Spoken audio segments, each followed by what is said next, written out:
Bismillahirrahmanirrahim. Assalamualaikum warahmatullahi wabarakatuh. Nama saya Muhammad Muzani. Saya mahasiswa Universitas Islam Negeri Maulana Malik Ibrahim Malang, jurusan manajemen.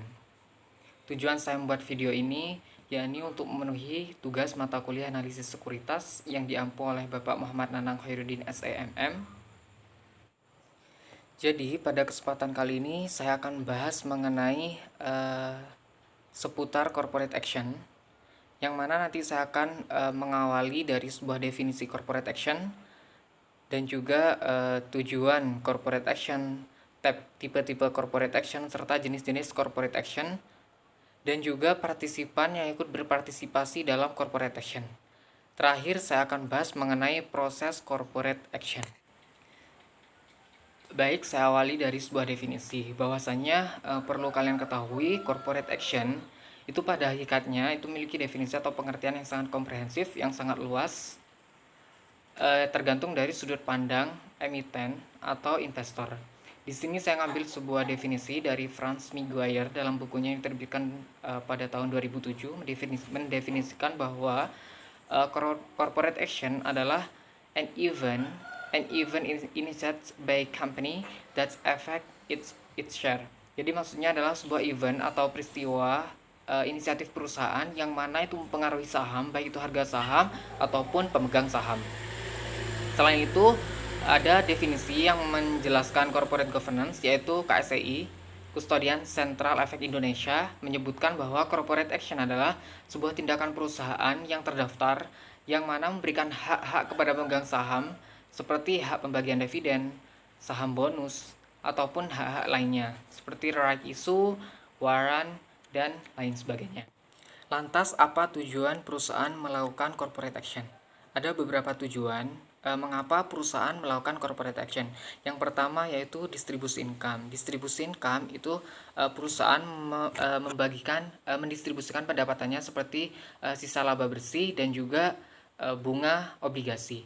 Sisa laba bersih ini didistribusikan kepada pemegang saham dalam bentuk dividen, sedangkan bunga obligasi diberikan kepada pemegang obligasi dalam bentuk bunga atau kupon. Besarnya dividen ini ditentukan oleh Dewan Direksi yang mana melihat performa keuangan perusahaan. Sedangkan bunga obligasi ini ditentukan pada saat penerbitan obligasi, dan suku bunga kupon ini ditentukan pada saat jangka waktu tertentu. Tujuan yang ketiga yaitu untuk mempengaruhi harga saham.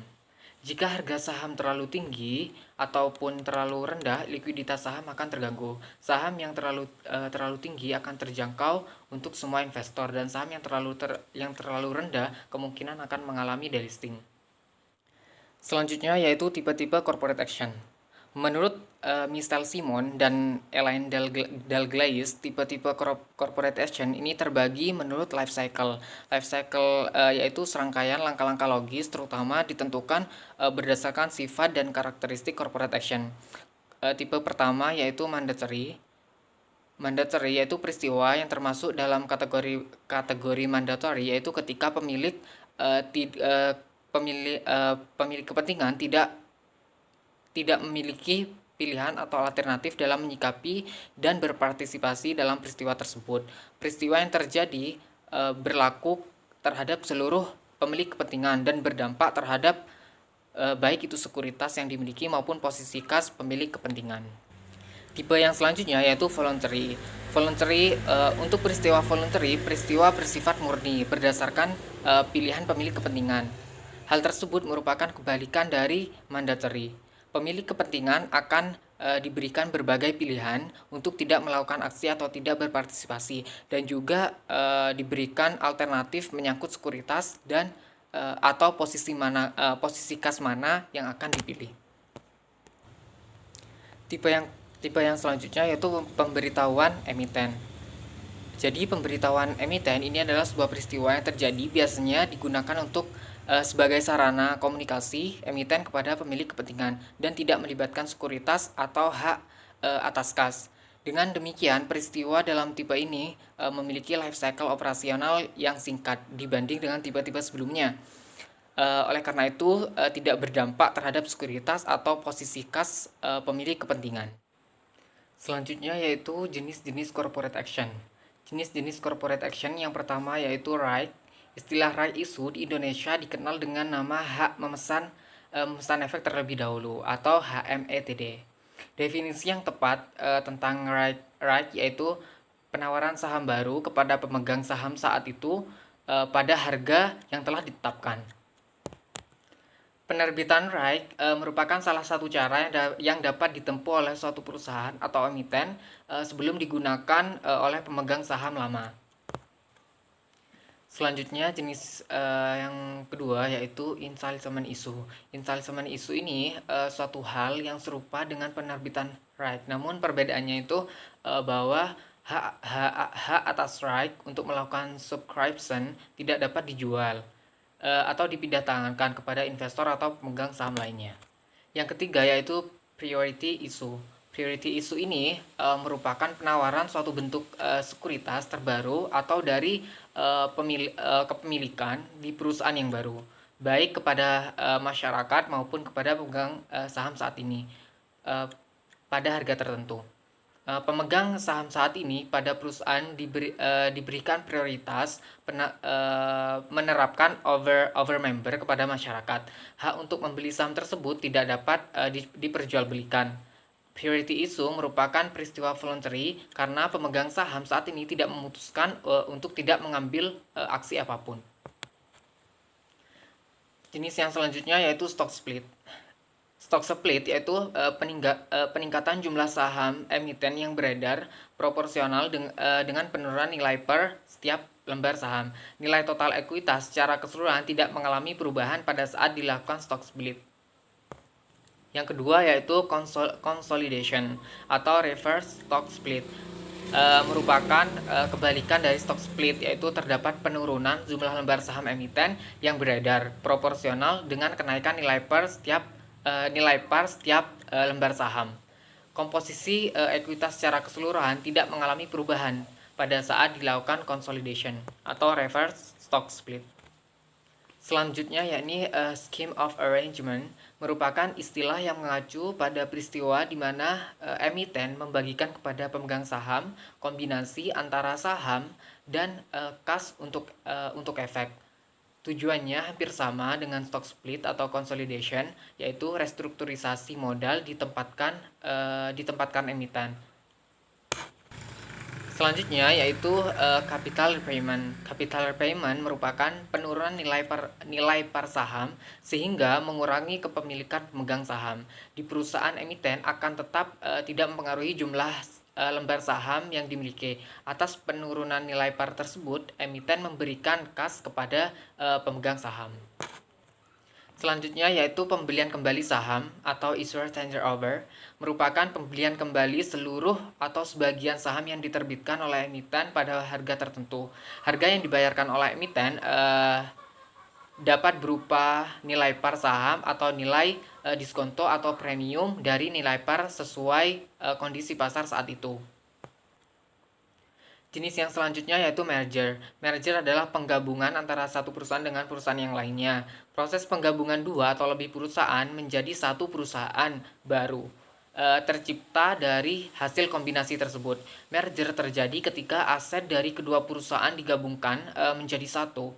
Akibat yang timbul dari terjadinya merger yaitu adanya pertukaran sekuritas antara perusahaan yang melakukan merger menjadi sekuritas perusahaan hasil merger dan kemungkinan termasuk pembagian kas kepada para pemegang saham.